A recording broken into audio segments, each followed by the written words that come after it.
Hello, everyone, and welcome to tonight's event with 192 Books and Paula Cooper Gallery. I am Evan, the manager at 192 Books, and I'm so thrilled to celebrate the release of Douglas Crase's collected essays on Autumn Lake, out now from the wonderful Nightboat Books.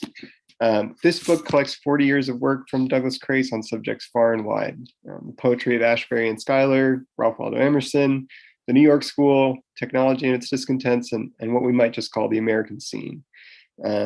Crase has been called a cult figure, a poet's poet, or a writer's writer, phrases that insufficiently describe his status as someone who has a devoted following of all the right people, his work passed around among good literary friends.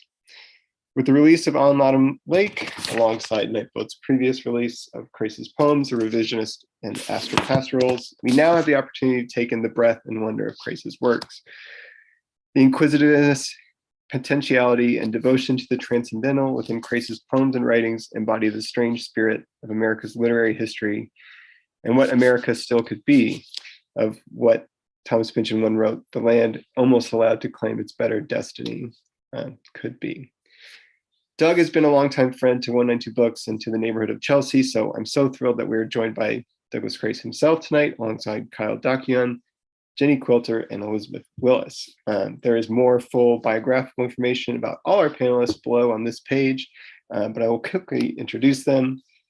Douglas Crase is the author of the aforementioned The Revisionist and Astropastorals, and the recipient of a MacArthur Fellowship for his poetry and prose. Kyle Dacuyan is the author of Incitements, a book forthcoming from Ugly Duckling Press this year, a 2021 NEA Fellow in Creative Writing, and the executive director of the Poetry Project at St. Mark's.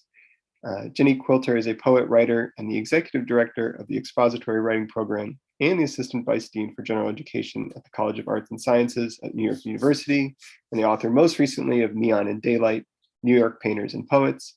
And Elizabeth Willis is the author of 6 collections of poetry, most recently Alive, New and Selected Poems from New York Review Books, which was a finalist for the Pulitzer Prize. And she teaches at the Iowa Writers Workshop. Our panelists tonight are all going to read some of their favorite essays and passages from this new book. I hope you'll enjoy. And then at the end, Douglas will be reading a full essay from the book. I really can't recommend it enough, and I'm so happy to have everyone here tonight to enjoy this. So with all that out of the way, I will hand it over to our first reader, Jenni Quilter. Enjoy, everybody. Thank you, Evan. Thanks everyone who's here tonight. Thank you to Doug for writing these beautiful essays, to Nightboat for publishing them, and for 192 Books for putting on this event. I'm going to read an essay about James Schuyler that Doug wrote in 1994 for Poetry magazine. It's titled A Voice Like the Day, and I'm going to read the first sort of 3 pages of the essay. Because my name appears in his poem, Dining Out with Doug and Frank, I should probably disclose that James Schuyler was a friend of mine, though of the 2 of us, Doug and Frank, it was Frank he really liked. Over the years, this preference was our source, not of tension, but of new humor and affection. One August evening, when I was coming out of the building where Frank and I live in New York, I found Jimmy, as we called him, standing across the street with Raymond Foy and pointing up in the direction of our apartment windows. Kind as he was, Jimmy had a voice of abrupt authority, and on this occasion he summoned it to announce, "We are going up to see Frank." My surprised explanation that Frank was out of town gave him the perfect opening to reclaim his advantage. I know. People who never saw the 3 of us together sometimes nervously suggest that dining out with Doug and Frank betrays a similar amusement at my expense. They need not be embarrassed. James Schuyler was arguably the most perceptive observer I knew, in person or in poetry, but it was perception without malice. When Jimmy first showed us Dining Out, I didn't like it. It was the fall of 1977. We were together in a sweaty single room where he was staying at 201 West 74th Street. And I remember thinking as I read the manuscript, that although I could admit the glamour of poems about John Ashbery and Jane Freilich or Wystan Auden, and on a first-name basis too, I did not understand what our names were doing in such company. We had met Jimmy 3 years earlier when he was 51 and we were both 30 and new to city life. Could he now be making fun of us? But he never made fun of anyone I knew of, not in a cruel way. Gradually, I came to understand that when he wrote about John and Jane and Wystan, he wasn't name-dropping either. To Jimmy, these were real people, and real people were the kind that counted. Readers of poetry are used to poems that are pumped up with references to Orpheus and Eurydice, to Bogart, and soon perhaps to Bart Simpson. Whether from education or exposure, a reader has some expectation of what these fictions signify, and it seems to be human nature to like poetry that invites us to bring our expectations to a poem and so to feel included when we get there. My own experience with dining out suggests that someone who brings such expectations to a poem that refers to actual persons rather than culture heroes or movie stars is apt to feel excluded instead. Imagine feeling included by fictions, but excluded by real life. Yet this was exactly the perversion I was being encouraged to reconsider. It was not important I know who Doug and Frank were, only that as real people caught in real life, they were representative not of something unattainable, but of something I had all around me. They stood for friends. They stand for you. When Jimmy put our names in that poem, it was a way of saying what to him was always obvious, that we must treat our friends and ourselves as if we were the stars, unalterable and moving as the stars. It was not long before Frank and I regarded Jimmy as our own moralist of the everyday. He didn't so much teach as exemplify, which is the way it should be, since even the wisest lesson soon sounds like drivel. I suppose in this case the lesson would reduce to something like being quick to love the world rather than waiting for the world to love us the way it seemed to do those stars on TV. Coming as we both did from religious and consumer traditions that train you to prefer a world that is always strategically somewhere else, Jimmy's was just the message we needed to hear. You see, you invent choices when none exist, says his magnificent hymn to life. And when I read that line in context, I recognized it as the adrenaline of a new responsibility. The exciting thing about knowing as well as reading Jimmy was to observe how his ethics seemed to emerge directly from the life around us. His ethics seemed earned, not scooped up from elsewhere, as if our long civilization was a mere cargo cult in thrall to a morally richer aliens, but earned, and from the simplest and most democratically available situations. One evening, after our dinner at our apartment, he was admiring the pink cover Robert Dash had done for John Katie's The Late Wisconsin Spring. It was, he said, a very fine pink. But Jimmy, I warned, Bob says it's the wrong pink. Jimmy regarded me silently for a moment. Then in that voice of sudden gravity, he said, only if you had another pink in mind. We call it the everyday, when it is more likely that experience is the one thing that is not commonplace, the one source of the saving distinctions that give us lives.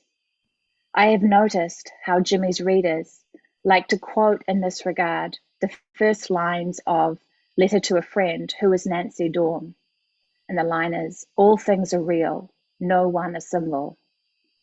But because the Jimmy I knew was so faithfully unpretentious, I always liked the blunter formulation in a poem called simply Mike, which went out of print with him to life and became available again in his collected poems.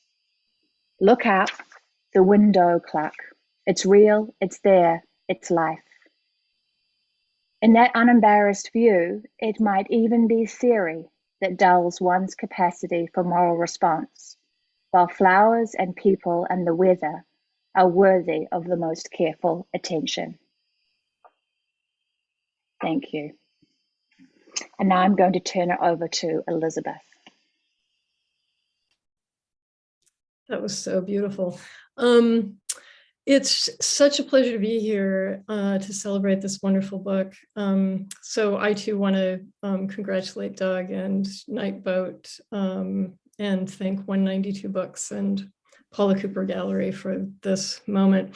I'm going to read also just the beginning of an essay from 1992 that's titled Niedecker and the Evolutional Sublime. But I just have to point out that actually Doug has written several essays about Lorene Niedecker and is really, I think, responsible for the first major attention to her work. So I hope you'll read the rest of the essay. It's incredibly prescient and of this moment as well. Niedecker and the Evolutional Sublime.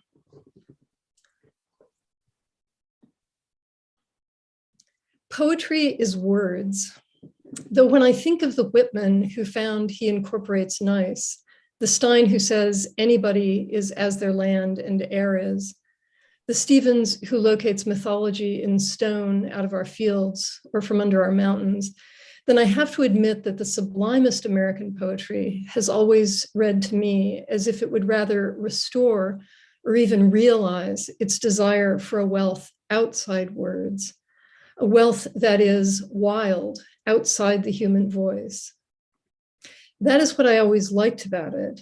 It is what I liked at once about Lorene Niedecker's Lake Superior, that spare pharaoh pastoral of a poem in honor of the rock and mineral wealth, iron, the common element of earth, for which the human species is just another mode of transport. I also have to admit that what I like about our poetry may be exactly what makes it so alien to other readers.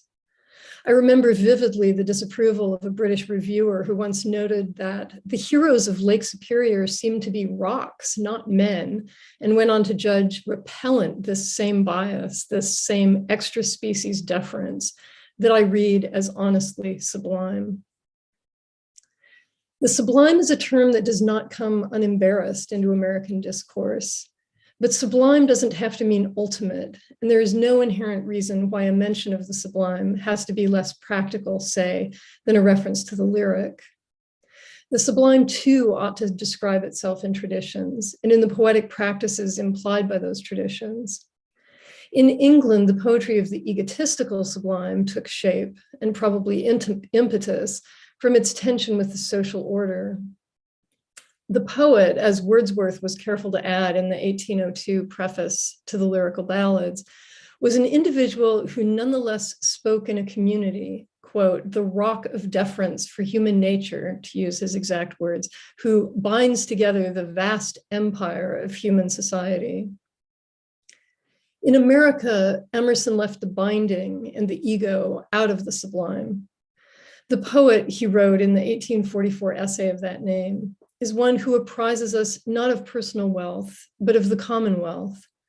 Emerson too was careful with words, and I suppose it is almost diagnostic that he would reject words like empire and society, and with Wordsworth's prior example in mind, identify the poet's material as a commonwealth instead.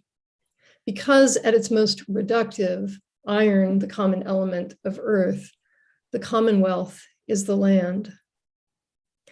That line I have quoted twice is Niedecker's, of course, from Lake Superior. The poem itself appeared complete in England in 1968, then remained for all practical purposes unavailable in the United States until its publication 17 years later in the Granite Pale, and from this condensory, those two very different collections of Niedecker's work. Even today, the poem can come as a surprise to readers who encounter it for the first time in the Norton Anthology of American Literature, where its inclusion has been both just and a little ironic. As another appraisal of the Commonwealth, Lake Superior extends a tradition that seems peculiarly American. It's a tradition we honor only partway. For the truth is, when our poets start telling us about nice or land and air, when they locate their story in stone, or as Niedecker does, in rock, I think we are likely to allow them the trope, but not likely to believe they are saying what in fact they just said. They and their poems are made of land and air and rock. People who read poetry have always been alert enough to entertain the trope while avoiding the notion itself as sentimental, romantic, or worse, perniciously near to nationalism. Get them away from poetry, however, and today's readers are also alert enough ecologically to know that their own identification with the environment isn't ipso facto proof of direct male mysticism or gang nationalism. In 1945, 21 years before she began work on Lake Superior, Niedecker had written to Louis Zukofsky that she was reading Diderot. "This is what I could have used long ago," she reported, alongside Ingalls, and while I was wondering about what Emerson was getting at. Elements for a while before we again become, if we ever do, another mass. Time is nuttin' in the universe. That's all Niedecker, obviously. It's a summary formulation, but it is hardly repellent. On the contrary, it reminds me agreeably of the presence in Wisconsin in those years of another commentator on the earthly commonwealth, one who sat down in his university office in Madison shortly before Christmas, 1941, to write an article, Odyssey, which would appear the next summer in Audubon magazine, and later as one of the now famous sections of a Sand County almanac. An atom at large in the biota is too free to know freedom. An atom back in the sea has forgotten it. For every atom lost to the sea, the prairie pulls another out of the decaying rocks. The only certain truth is that its creatures must suck hard, live fast, and die often, lest its losses exceed its gains. The writer was Aldo Leopold, one of the inspiring saints of contemporary environmentalism. He was also a consultant to the Federal Writers Project, which became the Wisconsin Writers Project, and produced in 1941 the WPA guide, Wisconsin, the Badger State. On the project staff, although she didn't contribute directly to the guide itself, was Lorene Niedecker. She was living in Madison at the time. The speculation is hard to resist, but nobody needs to propose a biographical connection when the attitudes are in print themselves. The excerpts from Niedecker's letter and Leopold's article imply, whatever their immediate genesis, a shared recognizable desire for a wealth where, as Whitman so perfectly put it, every atom belonging to me as good belongs to you. And you don't have to be clear whether the atom is currently in the biota or not. Both excerpts imply a recognizable faith in a commonwealth whose abiding satisfactions might rest in the irrepressible transit of earth into life and back again. This is indeed what Emerson was getting at. In the awesome last paragraph of Nature, the great essay, not Nature the book, Emerson invoked the popular idea of the sublime, the doctrine of the immortality of the soul, in order to replace it with the sublimer reality of an evolving earth. The reality, he says there with stunning concision, is more excellent than the report. It is a concision Lake Superior seems ready to confirm. Please read the rest of the essay, it's amazing. The next reader will be Kyle Dacuyan. Thank you, Elizabeth. Thanks, Jenny. I think it's so major and wonderful that we have this collection of essays. And I love this pair of books that Nightboat has brought to us. I love the pieces that Jenny and Elizabeth shared, and I'm very happy to be reading from In the Empire of the Air, which is Doug's piece on the poet Donald Britton. Jenny and Elizabeth read from the beginning of their essays, and I'm going to read from near the end to the end of this piece. A knowing reader may suspect today that Donald's plan to let language follow its own initiative was equivalent to the supposedly hopeless search for a safe passage between parataxis and hypotaxis, that is to say, between the Scylla of nothing but upright nouns and the Charybdis of seductive syntax. I remember it instead as an instinctive behavior that permitted him to proceed as if the dilemma didn't exist, as it probably doesn't.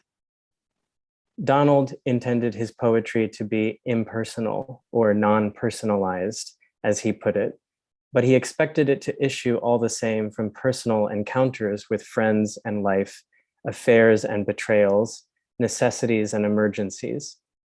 That was the point of the birthday dinners, my retelling and his planning them in the first place. There wasn't much talk of prosody at those events.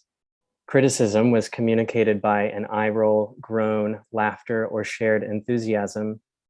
And yet it was Donald who insisted with enthusiasm that we read and better yet get to know Marjorie Wellish.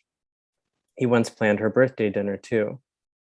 Their subsequent friendship, given Marjorie's observed rigor and his apparent romance, warrants a second look at both. And it was Donald who insisted we attend a lecture at Cooper Union in which Tim analyzed the art of Larry Stanton, Joe Brainerd, Bill Sullivan, and Trevor Winkfield, who did the black and white cover art for Italy. By then, Donald had his heart set on acquiring a Winkfield of his own, and was thrilled years later when he was able to buy Landscape with Interior direct from Trevor's studio. The abstractions he took from such personal encounters were compressed deep in Donald's poems. The homage to Joe's I Remember hidden midway in Italy, a bow to Marjorie's recursive disciplines in Masters of Self-Abuse, a recovery of Bernard Velt's prose outcrops in The Lake Evening. There was even a gentle dig at my own preoccupations in Disappearing Mountains. By no means, however, was there indiscriminate approval. Because he had asked me once if he shouldn't do more for his career, I suggested we make a raid on the 92nd Street Y, the primary venue in New York at that time for poets of grandeur. I must have thought any event would do. The reader that night was Robert Penn Warren, which was grand indeed, and Donald's dismay as we sat trapped in the auditorium though the interminable reading was palpable. Having made it to the end, we decided to brave the reception, hypocrites on the make. But Donald was soon ready to flee. Awful, he told me, dismal. Those were his words. He never asked what to do for his career again. The language Donald achieved in his poems was frequently so ravishing that one could virtually feel the pleasure of his mind as it coursed over the emerging syntax, a kind of pleasure he identified indelibly in his poem Winter Garden as the ever-skating decimal's joy. Some theorists have complained, of course, that a poetry of obliging syntax tends inescapably to nostalgia for fantasies that could never exist.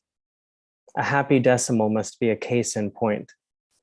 Donald himself was sympathetic to the charge, which is why he acknowledged in his statement for ecstatic occasions that he might be accused of an untutored belief in the language of flowers and voiceless things, le langage des fleurs et des choses muettes. It's Baudelaire from Élévation, and Donald did know French.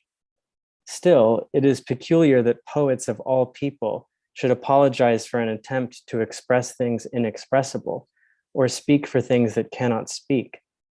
I suppose an opinion in this regard depends on where one locates the working surface of a poem.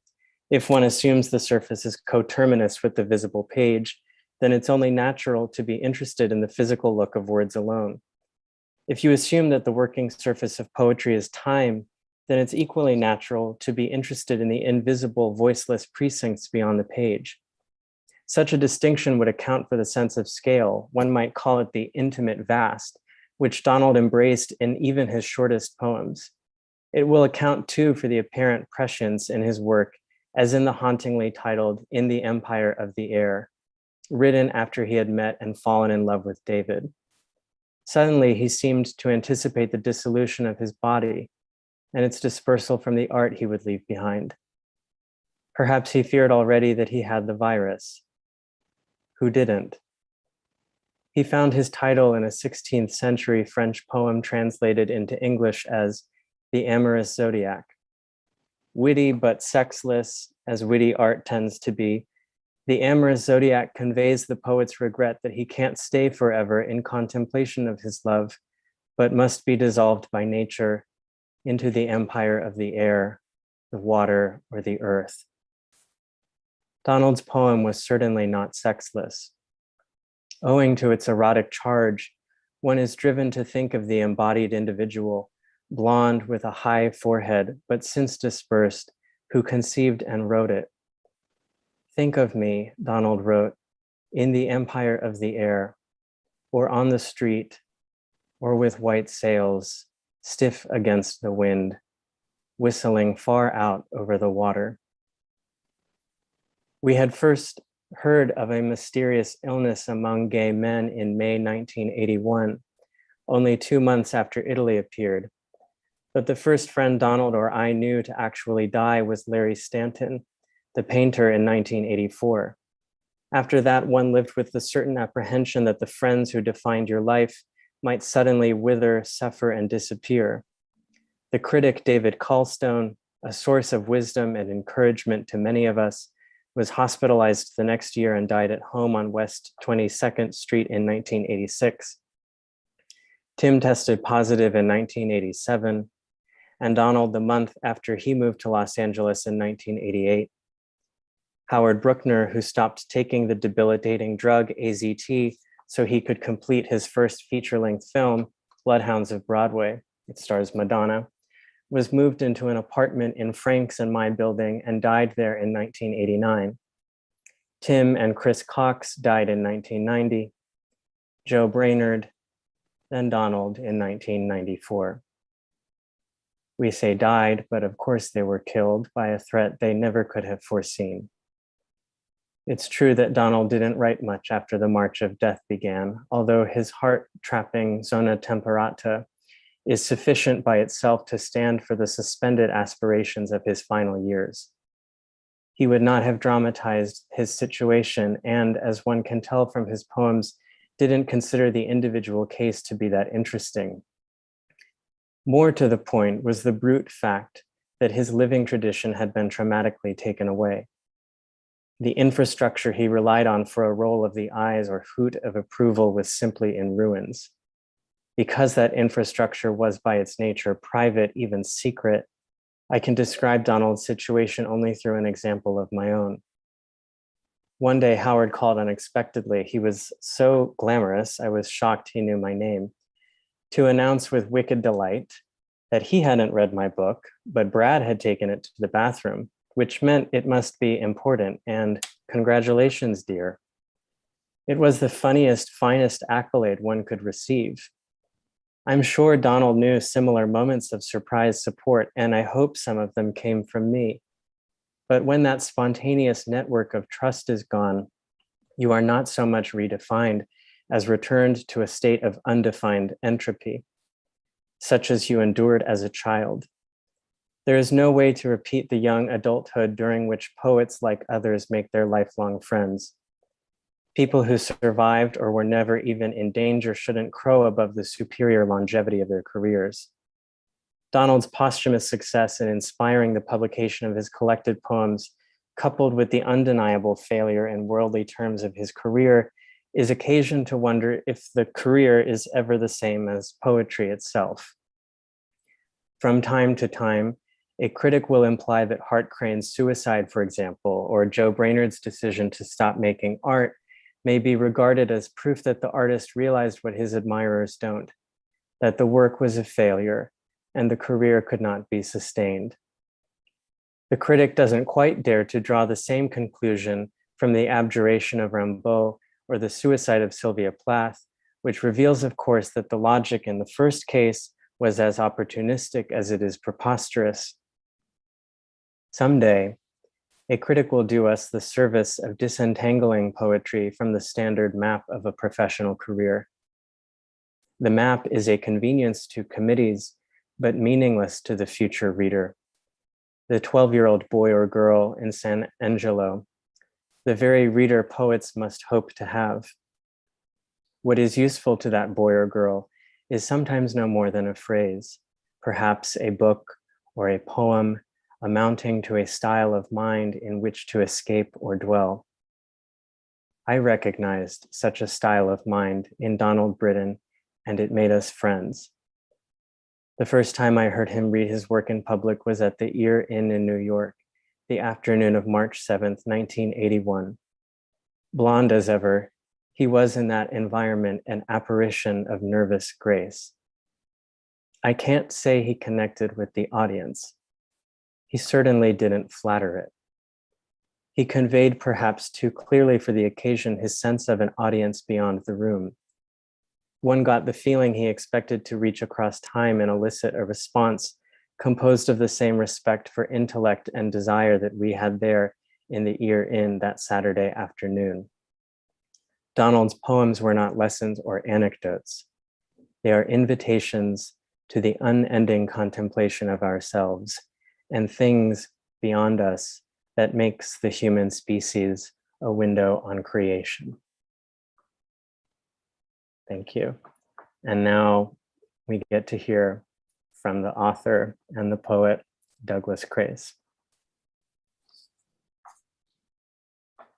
Well, thank you. Thank you, Kyle. I have never had the experience of hearing those words read by such beautiful people, and it's a little bit overwhelming. It takes my breath away. You were all very generous to do it. Thank you very much. I'm going to read the title essay from the book of prose. I am also new. I've never had the experience of Zoom before, and I am at the moment struggling with my mouse to find my way to, there we go. I'm going to read the title essay of the book of prose. It's called On Autumn Lake. And before I do, I'd like to say just a brief word about how the essay came to be. When I was a young poet, I had this idea that if only I could have been alive when some of the legendary editors were, like James Laughlin at New Directions, or Knopf himself, or perhaps in Britain, Elkin Matthews, that it would have been so exciting to have that kind of personal attention and even intrusion into your creative life. And while I was working on this book of prose and also the previous collected poems, both of which are published by Nightboat Books, I realized that I had that kind of relationship, and I had it with the people at Nightboat, many of whom are poets themselves, which might explain the relationship, but in particular, the publisher and the director of Nightboat, Stephen Motika. Stephen has been a thrill to work with through this whole process and earlier. He knows how to encourage, he knows how to crack the whip. He does it gently, of course, but it cracks all the same. And it was Stephen, in fact, who got me to write the essay that I'm going to read tonight. I think in the future, when people look back at this era and they think about how literature was redirected, they'll actually going to say something like, you know, if only I could have worked with Stephen Motika, and they're going to be right. This is the essay on Autumn Lake. I think you'll recognize the venue, and you will certainly recognize the subject right away. And we have Stephen to thank for it. On Autumn Lake. It was convenient for John Ashbery, and dumb luck for me, that I was living in Rochester and could pick him up at the airport whenever he arrived from New York to visit his mother. Sometimes, because he didn't like to fly, he'd arrive at the bus station instead, but I could meet him there too. It was an arrangement from which we both might profit, he said.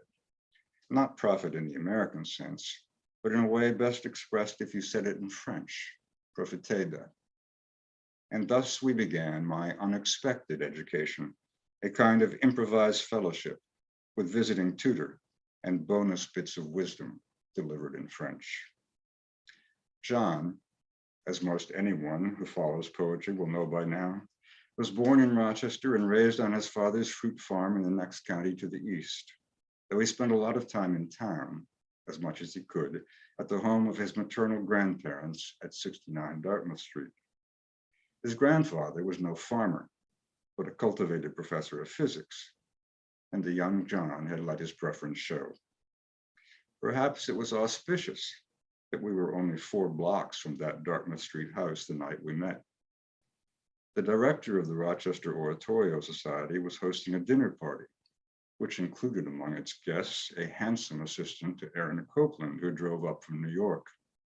John had hitched a ride, he crashed the party, and he was slouched in the doorway of the dining room when he caught my eye. He was, to get this on record, sexy. He seemed intent on it. He was 45 that autumn night. I was 28. And he looked as he does in the now famous photograph taken a year earlier by Gerard Malonga on 8th Street. Full mustache, unruly hair, and a practiced slouch that was part boredom and part come hither if you dare. Of course, I hadn't seen the photograph, didn't recognize him, and would hardly have known a reason why I should. A friend identified him as a poet and supplied his name. With the instinctive opportunism you have when you're young, apparently I had it anyway, I detached myself from the friend, approached the mustache, and inquired if he was the John Ashbery. It was a cheap gambit. No sooner spoken, and I realized from his expression of disarmed surprise how cruel the young opportunist can be. "Have you read my work?" he asked, while the light in his eyes darkened from split-second joy to caution. "No," I said, trying weakly to undo the damage, "but I will now." Lucky for me that John, as many a young poet can since attest, was by nature generous. He smiled, if just enough to signal his satisfaction, and forgave me the slight. There would be further generosities ahead, although in this first instance, I suspect he was already calculating, in the sense of profiteda, the ride he would request from the dinner party to his mother's house in Pulteneyville, 28 miles east of Rochester, on the shore of Lake Ontario. It was late as we left the party, it had been dark for hours, and I couldn't see much of the narrow federal-style house. It's at 4188 Lake Road, known locally as Washington Street, where I dropped him off. He was swallowed by the night, and I never expected to hear from him again. He called the next day. A week later, after John had returned to the city, a copy of 3 poems arrived in the mail. Reading it, I must have held my breath from the first sentence to the last. If poetry should be as well written as prose, then here was proof that the secret was to write it as if it were prose. Here was language in the shape of a quest, language that had detached utility from the great quests of the 60s and employed it as a means to continue in the wake of their defeat. It was a way to go on without hope, but without losing the feeling of hope. In 1972, with the war still unended and Nixon's re-election all but assured, the ambiguous resolve of 3 poems was the exact resolution a stalled intellect needed to hear. I wish I'd told him that. Instead, when he asked how I liked the book, I answered, "And what imp of aesthetic cowardice prompted me?" That perhaps his previous book, written in lines that actually looked like poetry, was even better. My luck held, not least because I had the car. And John, who in those days didn't drive, did like to go for rides in the country. In this, he claimed to resemble his mother and quoted fondly her declaration, heard frequently when he was a child, that she was a great goer. We became goers too, We must have driven all over Western New York State, stopping at antique shops, used bookstores, fruit stands, and general stores, where John insisted, to the consternation of the owners, on washing the apples he bought. Parks, historical sites, waterfalls. If these were pleasure trips for him, they counted as field trips for me, made instructive by the exemplary way he indulged his interests and wasn't ashamed of them. He could spend hours looking through old postcards at the used bookstore in Springwater, a favorite, or if not hours exactly, and certainly time enough to make us late in getting him back to Pulteneyville. Our rides were exhilarating, not only for the miles we covered, but because his conversation, so habitually casual and good-natured, was also fearless. Each ride was a rolling preceptorial.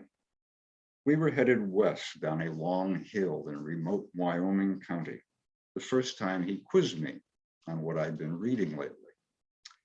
I was deep into local history before we met, had spent days in the Rundle Memorial Library in Rochester, absorbing histories of the New York frontier, its penetration, the displacement of the Iroquois. I was anxious to know how you transformed the local into something mythic. No surprise then that what I'd been reading was Charles Olson. To test my memory, or because he didn't remember any lines by Olson himself, John demanded an example. With my hands on the wheel and eyes on the road ahead, I summoned a memory of the Kingfishers and began to recite. When the attentions change, the jungle leaps in. Even the stones are split. Immediately from the passenger side of the car came an explosion of triumphant scorn. I always thought he had a tin ear, exclaimed John.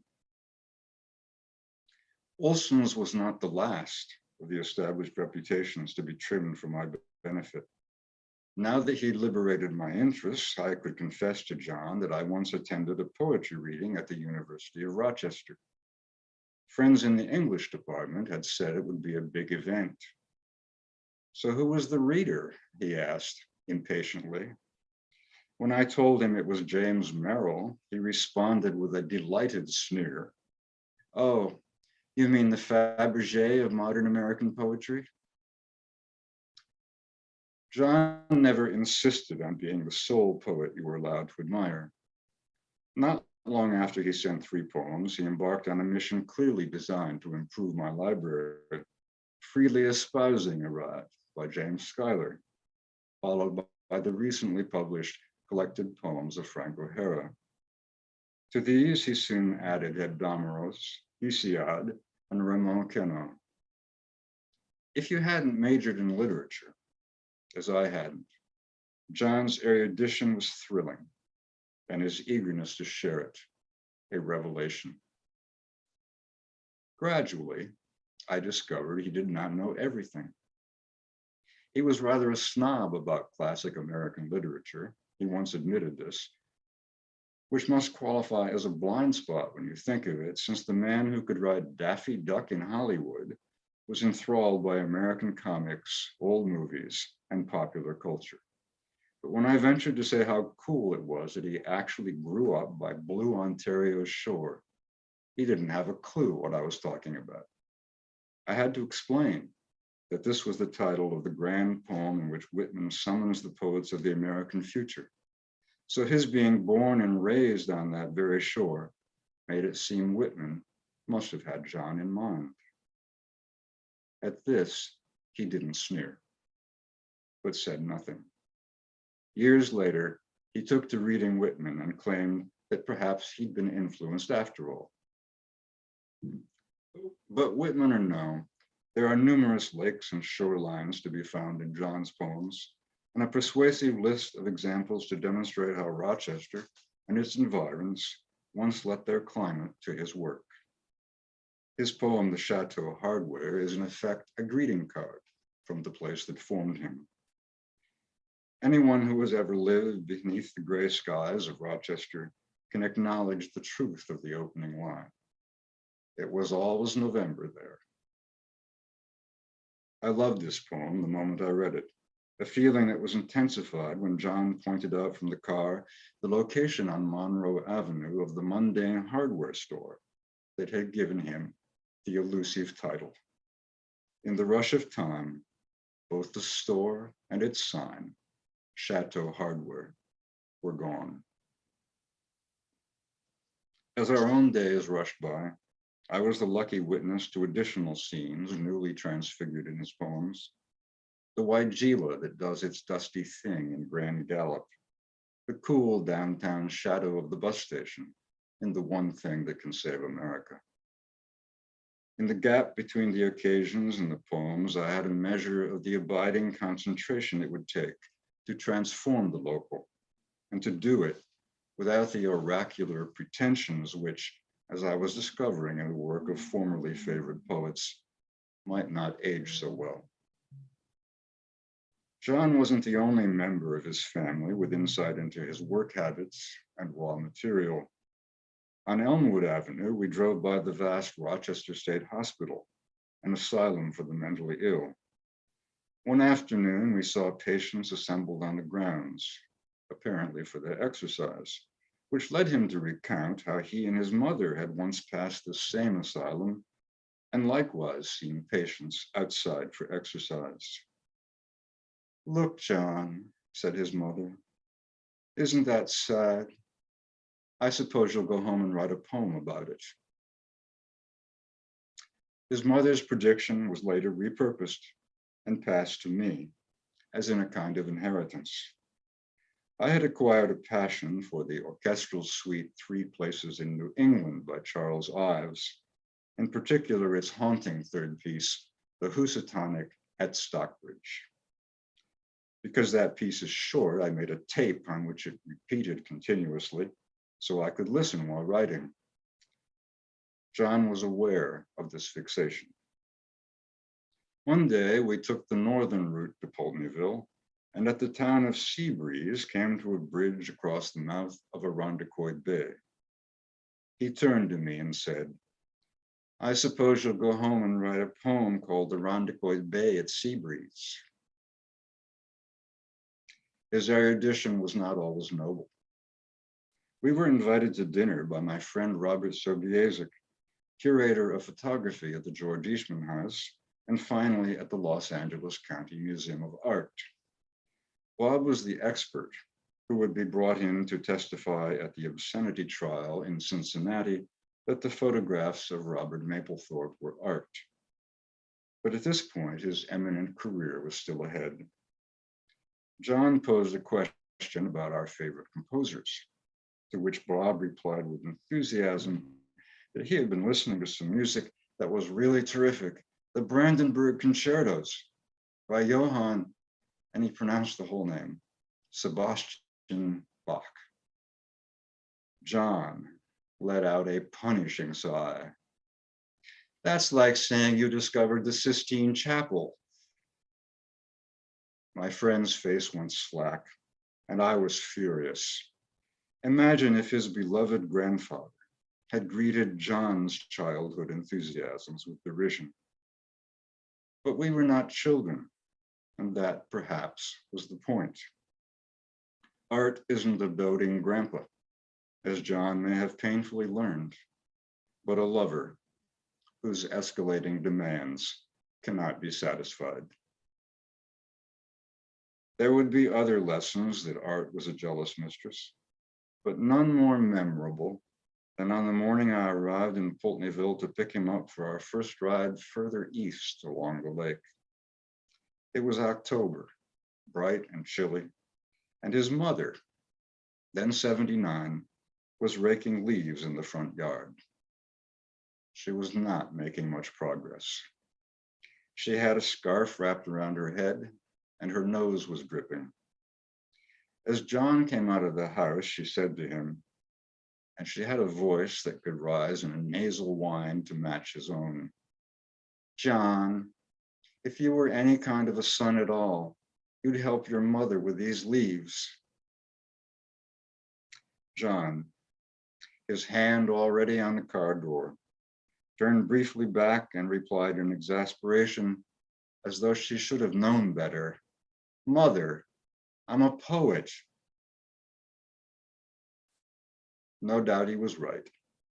Though the example was stern, perhaps suspect, and hard to emulate. Sometimes there is nothing there, he once remarked, but you have to proceed on the assumption that something is, or you write no poetry at all. I got to see that proposition in action following yet another tour on blue Ontario's shore, when he sat down with pen and a pad of yellow paper to write the poem On Autumn Lake. It isn't his greatest, and it has an opening line that has always made me cringe.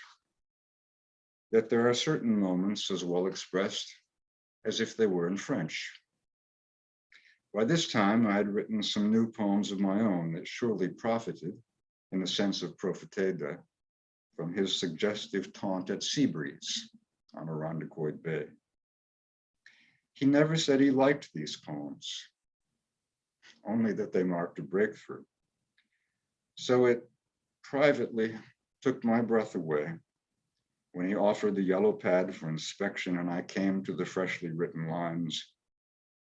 Turns out you didn't need all that training to do art, that it was even better not to have it. In his last email to me, John recalled the longest trip we made together in the car. Then, early the Sunday morning of September 3rd, 2017, it was too late to reply. I'm glad he had the last word. I loved the man and could be ready to, at a moment's notice, to resume our rolling curriculum on Autumn Lake. Thank you. And I'm going to turn it back to Evan. Thank you so much, Douglas. That was just so wonderful to hear. I'm overwhelmed as well. Thank you so much to Douglas Crase, Kyle Dacuyan, Jenni Quilter, and Elizabeth Willis for those wonderful readings, and to the Paula Cooper Gallery and Nightboat Books, and Stephen at Nightboat Books, as Douglas said, has been such a great advocate for this book and for all great books. So it's truly been an honor for us to host this event, and I'm so glad that we were able to get together and make this happen. I'm sure, as you heard tonight, these are incredible essays, and I really can't recommend coming in and getting this book enough.